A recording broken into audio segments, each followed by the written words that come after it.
Let's go back to the phone lines. Ryan Sulkowski, the head coach for the Coffee County Red Raiders, joins us on the Cook Neon hotline. Cook Neon, it's not your granddaddy's Cook Neon sign. Yeah, they've been around for 60 years, but they do today's work as well. Not only neon signs, but digital, traditional. They even do banners.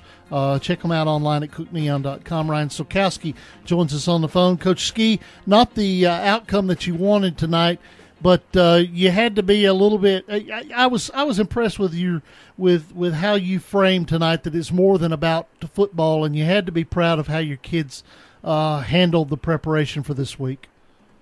Yeah, I mean, absolutely. The outcome. Not what we wanted, but you know, we teach these kids about life. We're not all, you know, we know we're in a tough region. Doesn't matter, you know, sometimes how you play. We're just going to be outmatched, and I tell you, just the way our kids responded and Eagle kids responded, and Coach, you know, Wyatt. I mean, it was a perfect storm, so to speak, and I'm proud of both communities. It was just something that we hatched up. You know, he told me he was going to go with 10 players on the first play. I said, well, let's take this a little further. You know, nice. You know, that's great and all. Let's take it a little bit further, and you know, so I checked with everybody around, and he agreed with everything, and it was. You know, to honor Baylor that way, you know, our kids learned some life lessons this week, just as Eagle players have, and programming. But yeah, you're right.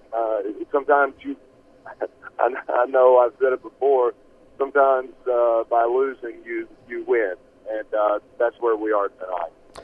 We're talking to Ryan Sulkowski. He's the head football coach for the Coffee County Central High School Red Raiders. They fall tonight to Siegel in an emotionally charged atmosphere, an emotionally charged game. Coach Ski, I told him, I told Coach Wyatt that I was tickled to death to have somebody like of his character in charge of his team during this tough time.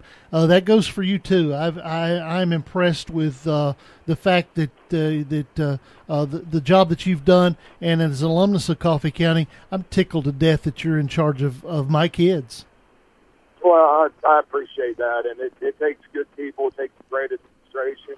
You know, Dr. Billy Vaughn is the most supportive principal I think I've ever had, you know, and you know, and a great staff around you to be able to raise these kids the way that we're trying to raise them, which you know, it's teaching them life lessons. But I do appreciate that, Weave, and there's nowhere else I'd rather be. We'll put it that way. Well, good. Well, let's just go ahead and sign you up for a 45-year contract.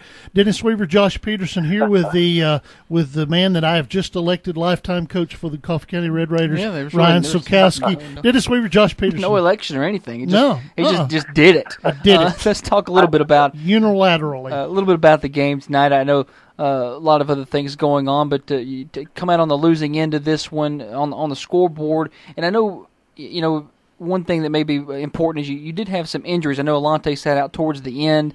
I know Andrew Mahaffey left with an injury. Do we have any updates on those guys and their status? Yeah, in reference to Alante, he was good to go. You know, he got his bell rung, and we're always going to err on the side of caution, but he was cleared by our doctors to return, and at that point in the game, down 25 points, you know, why risk something? And I want to get you know, Colton Prater some experience, and he came in and he let us down on touchdown drives. Did a very good job for us.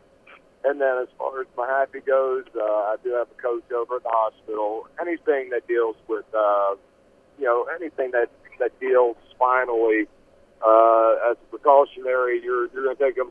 You're going to take them in and X-ray them. And so Andrew, right now, you know, our prayers are with him. He, you know, he did have full movement of all extremities and everything else, but we're hoping it was just more of a precautionary than anything else. But you know, and we just, we're so banged up. I told Jay, for the Manchester Times, I said somehow we're going to find 11 bodies to put on defense, and don't know what it'll look like, but that's where we're at this season. So we'll continue to take that next man up approach.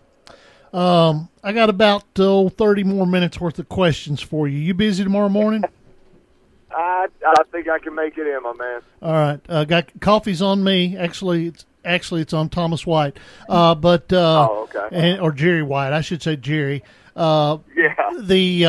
But how about joining us tomorrow morning on the Coffee Coaches Show live at Al White? Folks, we've already got this set up. He's going to be there anyway. But I look forward to talking to you. Folks can listen in. Those that want to talk a little bit about this, and then we'll talk playoffs.